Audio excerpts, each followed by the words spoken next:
From things in the air to new things for our bodies, join me as we explore 2050. What would be the future technology?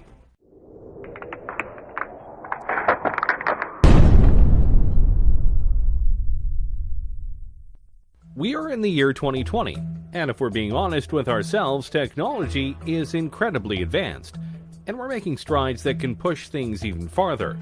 We have cars that are much safer than they've been in the past decade, and we're even making fully electric cars that can help save the planet. There are even plans for self-driving cars and even self-driving Ubers that make the future of transportation very exciting. And that's just one technology that we're growing at a fast rate. What about all the others that are out there? What will technology be as we get closer and closer to 2050? Let's start with one that well and truly could happen very soon. Drones. Wait a minute, drones are already here. And yes, they are. But more times than not, the drones you are seeing are small, piloted by people who are just trying to have some fun, or the ones that are used by the military right now for strikes and surveillance. All very fun, but in the future, drones could be an integral part of our daily lives. You've likely seen shows and people talk about how in a few years drones could be the new delivery services. Anything from pizza to Amazon packages and more. And honestly, that's very probable. Drones right now can be incredibly sophisticated, and some TV shows actually use them for sweeping and aerial shots as they film. It's very cool, but to do deliveries, they'd have to be a little bit more programmed, as human error no doubt would be a very big buzzkill. Not that it's impossible right now, it's more of a question of numbers, logistics, costs, and making sure that the deliveries themselves are done in a methodical and careful manner. After all, it's bad enough when delivery people don't care enough about our packages and they just throw them onto the porch and potentially break stuff. The last thing we need is that to happen with drones.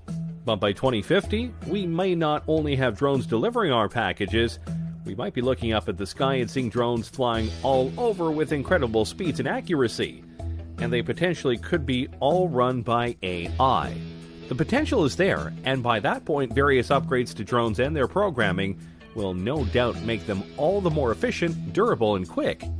And potentially, they could go beyond basic deliveries for people and do emergency work.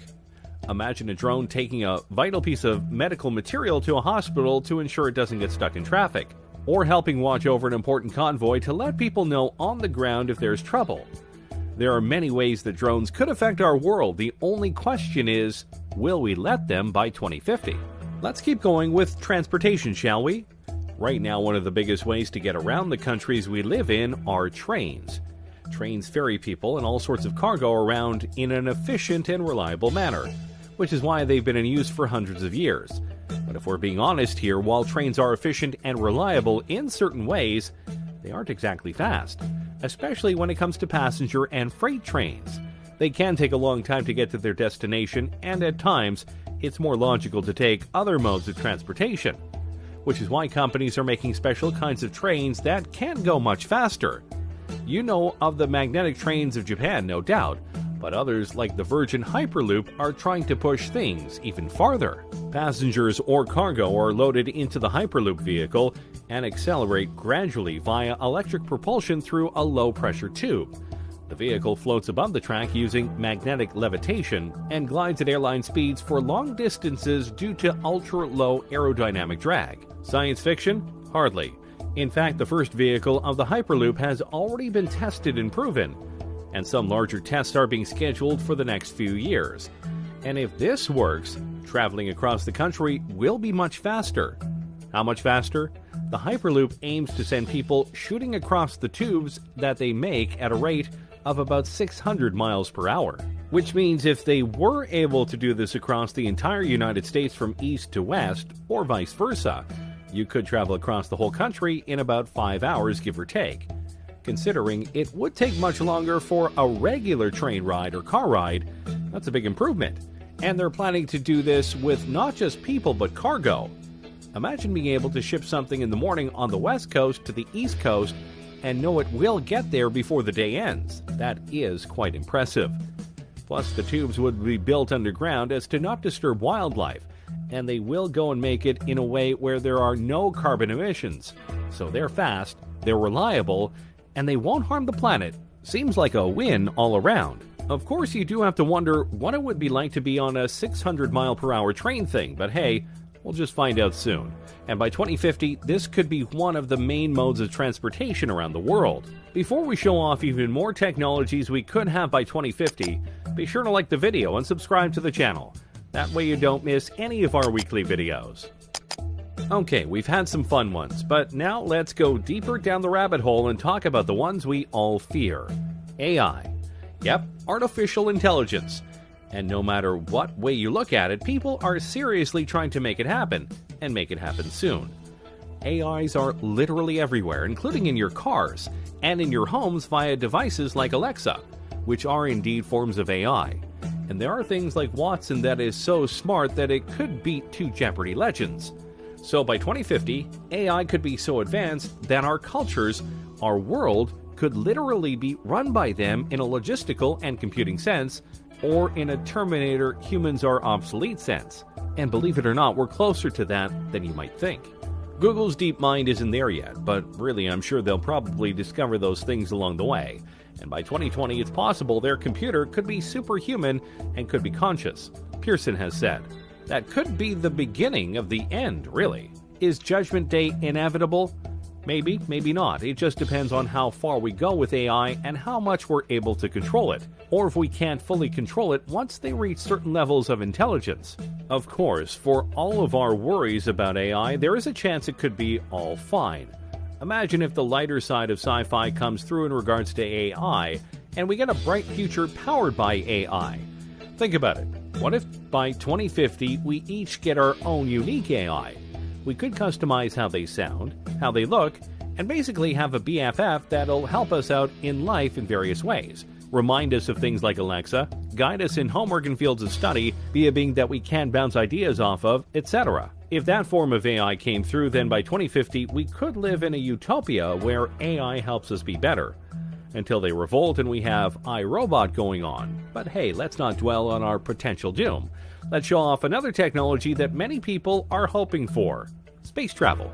Yeah, when you think about the decade we're in right now, the 2020s, the biggest goal of the world by far is to get to Mars, and possibly beyond it. But it's not just about landing there, though that would and will be a crowning achievement for humanity in the decade and in recent times. More importantly than just landing there, though, is the ability to start setting up the first human colony on another planet. We've been to the moon many times, but we haven't tried to live there for various reasons. Mars seems to be the place where many feel we can go in order to live amongst the stars, and many speculate that by 2030 at the latest, barring setbacks, accidents, and other things obviously, we could not only be colonizing Mars, but having regular shuttles go there so that people can see the red planet for themselves. We will see first people going off to Mars, and then robots will do some basic stuff, like making basic materials on Mars, Pearson said. We're going to have to do that because only so much can be brought into space. Of course, there are numerous things that need to be worked out before such a thing could happen. But we have top men on this, including Elon Musk and the SpaceX program, Jeff Bezos via his Blue Origin company, and more. Each of them, and NASA among others, are working on not just getting us back into space, but getting us there via cheaper, smaller, and reusable spacecraft, something that honestly has been a setback for the space program over the last 20 years.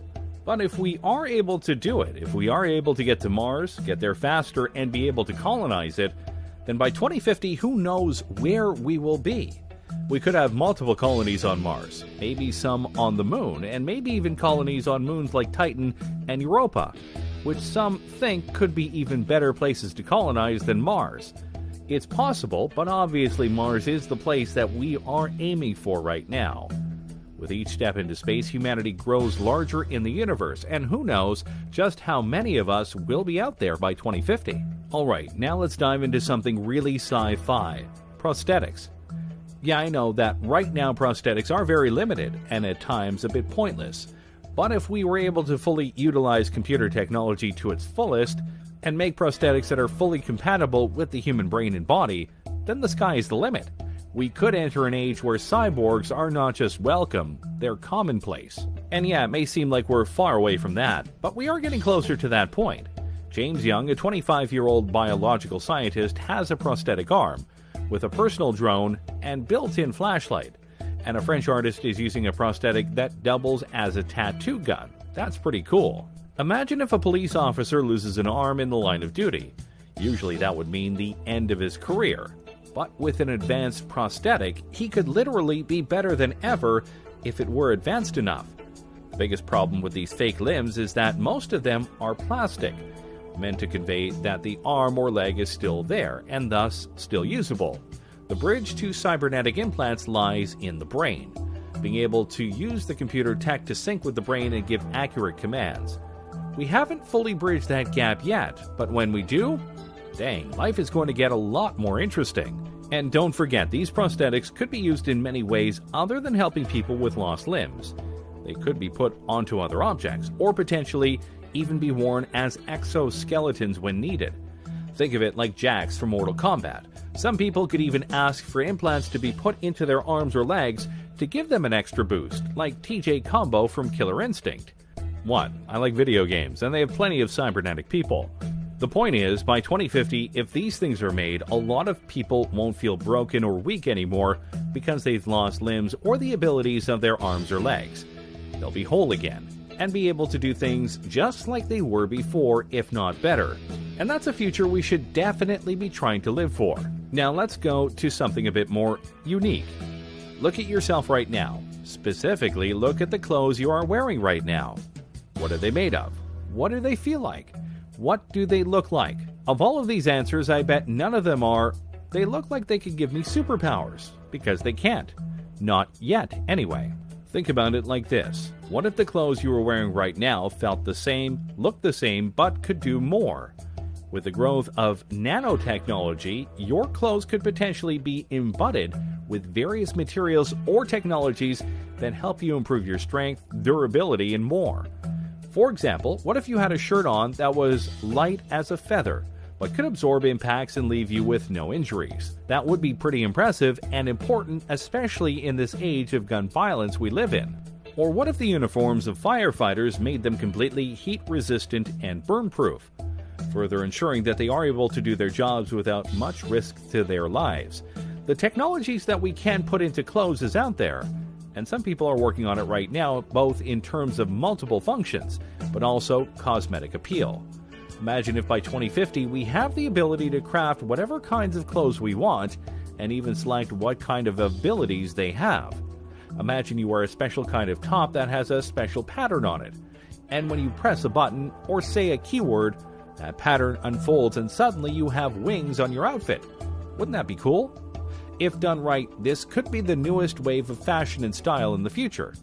See, the future is hip. I'm sure that last one left you drooling, so let's temper your expectations and talk about school. Yes, it sucks, and learning can be a chore, but in the future, it may be a lot more interactive. Over the last decade or so, computers in schools have been a must-have for various courses. But if the advent of virtual reality simulations come through as many expect them to, it could lead to all sorts of innovations in the classrooms that could help kids with what's going on. You could take students to an environment in the past and show them what was happening, like watching a battle taking place, Pearson said.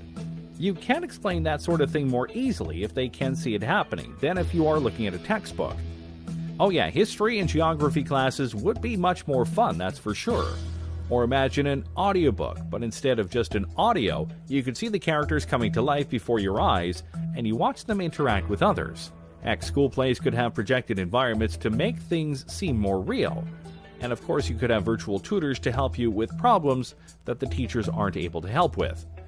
Education is definitely something that can benefit from advanced technologies, and by 2050, our school systems could be so revolutionized that you have to try really hard to fail class. Though I'm sure some of you would still try. Finally, let's talk about something that I'm sure you'll be horrified to hear. In the future, you likely won't need a phone. I know you're stunned, but think about it. Right now, smartphones are becoming more and more advanced every single year. New features, new programs, etc. But by 2050, your phone won't likely need to exist because you'll have access to it and more via something else. What exactly? That depends on the technology. But for this example, let's imagine a wrist gauntlet. Instead of typing up a number, you simply have to say "call mom," But obviously, the Gauntlet could do much more than that.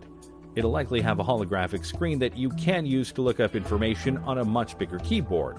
And depending on what sci-fi future you believe will have, it'll have things that can scan objects, detect dangers, warn you about upcoming problems, and may even have an AI companion. So yeah, your phones are important right now, but in the future, more than likely not. Thanks for watching, everyone. What do you think of this look at the future and what it might entail? Can you guess which of these things we'll actually have in 2050? What thing do you personally want to have now and not later? Let me know in the comments below. Be sure to subscribe, and I'll see you next time on the channel.